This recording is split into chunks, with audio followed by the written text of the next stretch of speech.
Today on Backpack HQ, we're going to do a get home bag situation using the Vertx Last Line of Defense collaboration on the Long Walks pack.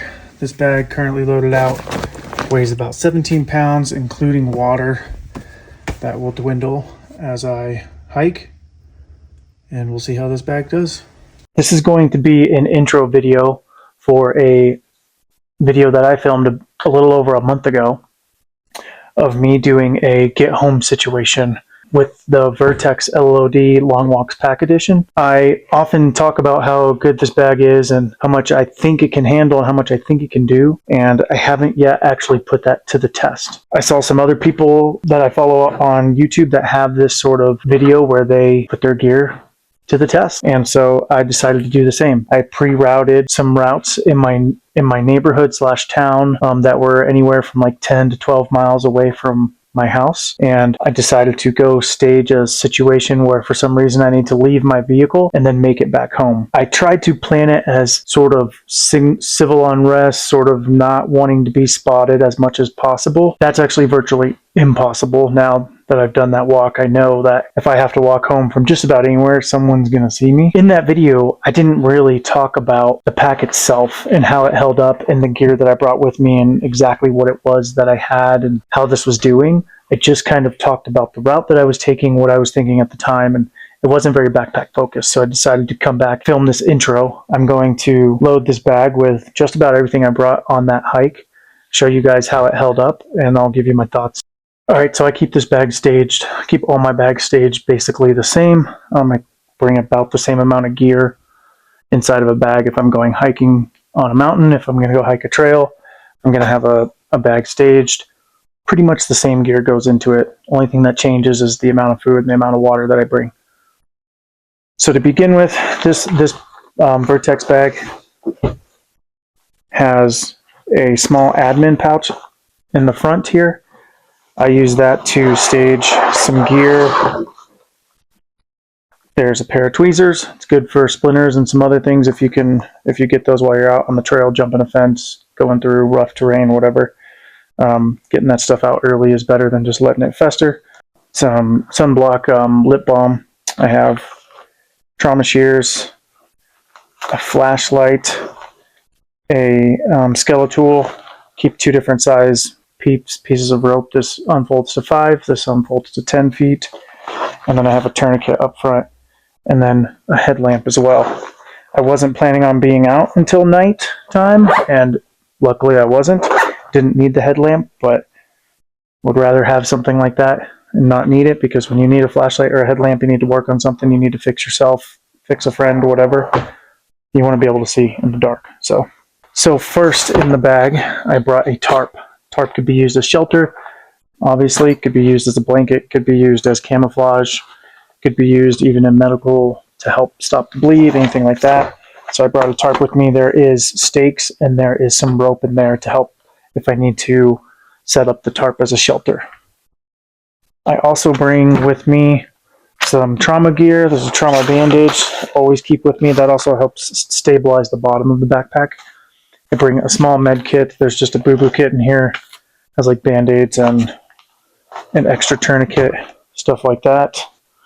I bring these Don't Die in the Woods shelters.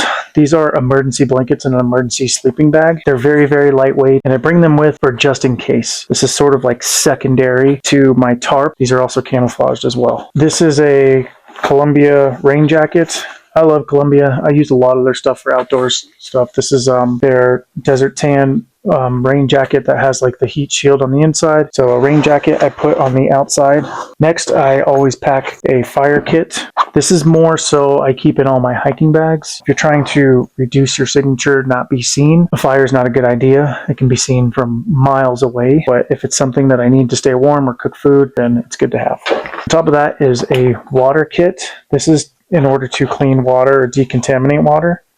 I have some of the decontamination tablets You put these in. One is the actual decontaminant. You put it in. I think it takes 30 minutes. Yeah, you wait a half hour. And then you put in the other tablet, the secondary tablet, to sort of neutralize that nasty chemical and the taste on there. And the tablets work pretty good. This is a inline Sawyer filter that comes with a Sawyer bag that I would put dirty water in and then filter it through. But the most important thing that I keep in a water kit is this hex key, this water key. These are great for urban environments. Almost all city buildings, almost all of them, apartment buildings, what have you, have access to water on the outside. And usually those are accessed with a hex key like this. They don't have the same nozzle that you would have on a spigot at your house. They open and close with a hex key. Fire departments use these. These are great to have. So the first thing I would use is the water key to try to find clean water from a building. If I can't, and I found a different water source, I would use the Sawyer filter. And then tertiary, I would use these chemical tablets. Also on my bag for water, I keep just a set of water beads so I can track how many liters I've been drinking and how many days.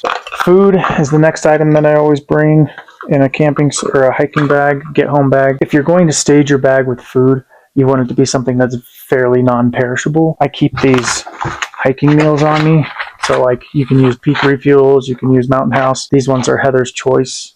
They're really, really healthy ingredients. The ingredients are great. But what I really like is how small the bags are. It's about the same amount of food you're going to get in any of those other companies that I listed. Usually they just give you a whole lot of extra air in bag that you don't need. Even backpackers know to like cut those in half. Come in such large packages. These are much smaller and they're about 600 calories a piece.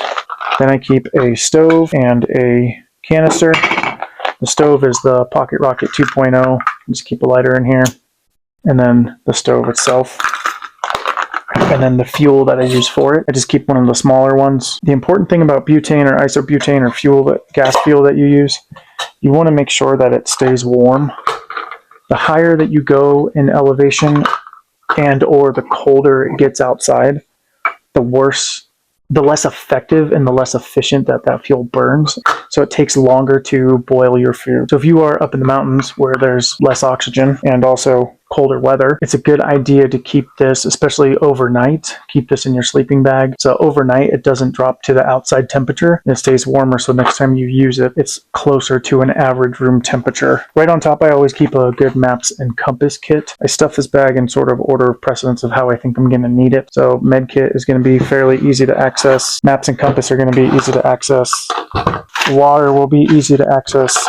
And then food's probably going to be the last thing I need, so that's a little bit lower. It's a good idea to keep maps. I have several in here of areas that I frequent, but I have several just in case if the areas I frequent are inaccessible and I need to take a new way home. A couple ways to signal, some bright color panel, some glow sticks, and then I also have, a friend made me this, but it also tells you how to find the sun and use a map and compass on it. Pretty cool, and it's brightly colored, so if I drop it, I'm going to find it. Super doable pack. Just about everyone can pack this kind of stuff in a bag, keep it in a car or in a truck, and a couple times a year, just check on the gear, change out batteries for things that you might need to change out batteries for, recharge batteries for things that you need to recharge it for, check on food and expiration dates every 6 months, switch it out with a new one, and then go camping, go hiking, and eat the one that's coming up on the expiration date. This pack also had 2 water bottles inside of it when I was hiking with it on this trail. And like I said, this is about how all my bags are staged. When it comes to be wintertime, right around Halloween every year, I start going through my bags, making sure they're ready for winter. That is the LLOD edition of the Vertx Long Walks pack. This pack worked great for me. The worst part about it that I found was sort of this lumbar position. There's a soft frame inside of the bag. For some reason, I don't know if it's just the way it's staged, it seems to kind of stretch right here with when I have water in it. You can see that it kind of folds in this spot. And I noticed that on my back. There's not a whole lot of padding right in that area. That was about the only con that I had with this bag. It works great. Glad I was able to use this bag for exactly what it was designed for. You guys go check out the video, and I hope you enjoy. Okay, folks, so we're starting this endeavor today on this get home walk. I am starting in a local area, a local park, and I'm going to be going about 10 miles back to home. And this is going to be simulating if my car breaks down, for some reason I can't get through, there's roadblocks, civil unrest, zombies, you name it. And this is just going to be practicing some routes through a neighborhood, through different ways that I can get home. I'm going to do my best to not stick to main roads. I am going to do my best to travel through parks, neighborhoods, canals, bike paths, all that kind of stuff. So I'll be showing you most of that along the way, and we can get started. So as soon as I just double check my map, I'm going to do my best to not use my cell phone. Obviously the grid isn't down, so I will have my phone on me, but I'm not going to be checking maps on there. I do have a paper map that I'm going to be checking maps on with a compass, and I'm going to be practicing using that route. You can see here I have paper maps and compasses, and then the almighty pack from Vertx. I am planning on stopping and having lunch. I'm not going to count that into my time. I'm also not doing this for time. I'm not going to try to race it. I just want to be able to see if these paths exist and how good of a route I chose, and if I can get to and from where I need to in a grid down situation. I am choosing to start somewhat in the middle of my town.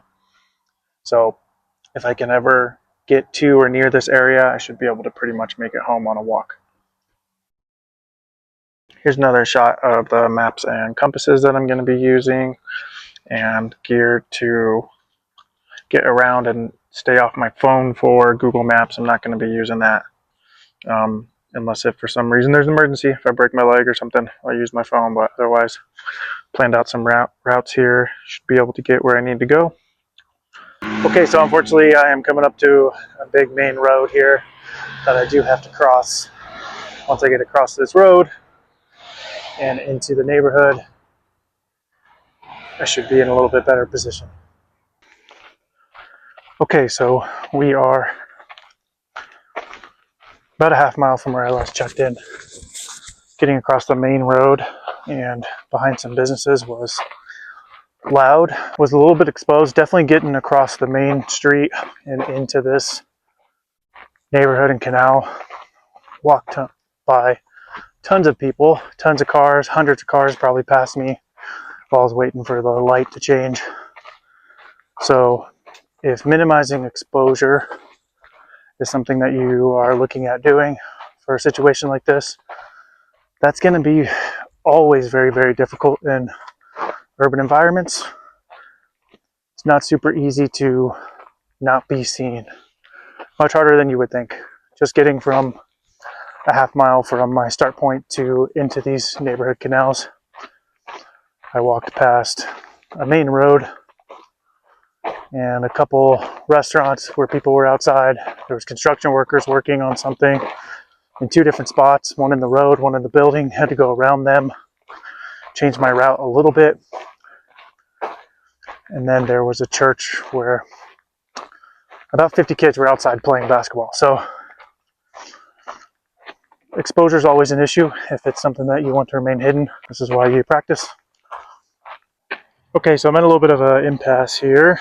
Came to an area where there is a road within a residential area, and the map is showing that I would have to go kind of up and around, if you can see right here, kind of up and around in this U shape and then come back down. But this road is going to cut this, so I think I'm just going to stay on the road, try to minimize my time, use speed as security as opposed to having to go up and around in that. Okay, scratch that last part. We decided to stay on the trail. That road ended up being much busier than I anticipated, even though there's residential area and homes. The point of this is to lessen our signature as much as we can. So not going to stay on the road. It might add 10 minutes or so, but going to use the terrain to my advantage. Okay, I'm checking in at 1 mile. This is 1 mile from start point. About a 17-minute pace. This is also a routed, pre-planned part in this route as well too. So this split to the left goes more into neighborhood, stays exactly in this canal. The path disappears, but I have pre-routed this, pre-planned this. That way would be my secondary if for some reason this way wasn't available. Okay, so just came across that road. As you can see, it's fairly busy. That's why I chose to stay off of it. Back into the canal. Okay, so I'm at mile 2 now. Didn't really record much of the last mile, just head down and walking. Good view from this park, fairly secluded along some backyards, but nice little path. I see a bench. Gonna stop and drink some water right there. This bench says, always remember the good times and the good days. Yeah, I needed that right now. So the trail I wanted to go on is closed for the moment, so I have to check the map and readjust. I'm not gonna go that route. I don't want to destroy trails, and if they're trying to revegetate or whatever, so we will go around. We'll stick to this one. Okay, we're coming up on a road crossing here. I'm gonna get across them as quick as possible.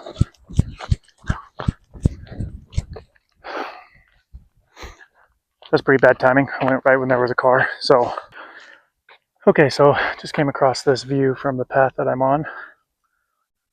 It's not bad, except I have to go. I don't know if you can see, there's kind of a field here on this horizon, and then there's a set of houses behind it. That is the neighborhood that I'm going to be walking to. So this kind of just bummed me out a little bit. Made me realize how far I really am. Beautiful view. Mile 3. This is mile 3 check-in. Feeling pretty good. Okay, I'm a little late. I'm a little past like 4 miles and a quarter, and still making pretty good time. That last one I went down to 14:55 for my mile. It was pretty quick. Most of it was downhill, so I was just kind of trucking along. I will check in at the next mile or when I stop to eat lunch.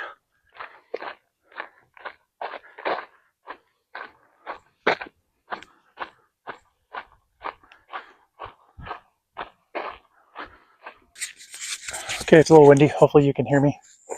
I was going to wait until I got to this hill over here to have lunch, but I came upon this spot with this view, and I'll time myself to see how long lunch takes. I'm going to try to do maybe 10-15 minutes for a break and then keep moving. Okay, so we are here doing lunch.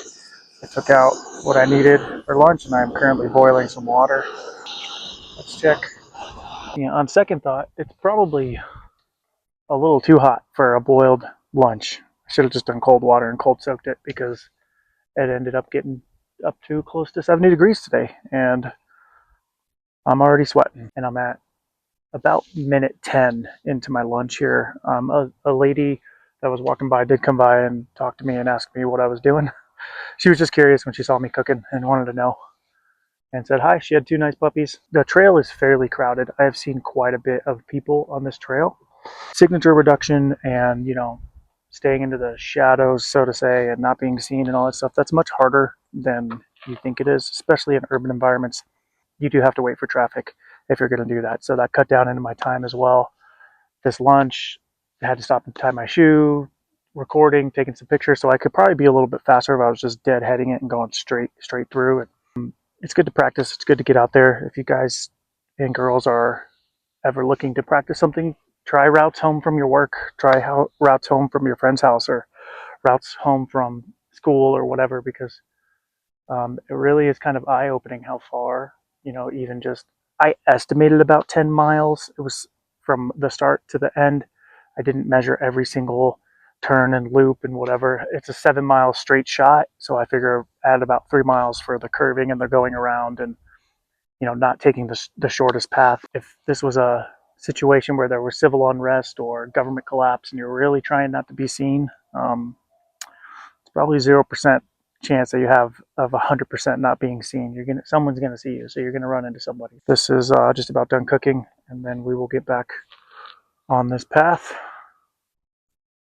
Okay, lunch is done. That took me almost 20 minutes to cook and talk to that lady and then eat and film and stuff. About a 20-minute break, so a little longer than I wanted. Do want to check and make sure no trash or anything. You always want to leave no trace. And we're going to continue walking. Coming up on this hill, It has been about a half mile since lunch up on that hill. Coming up on mile 5 right now.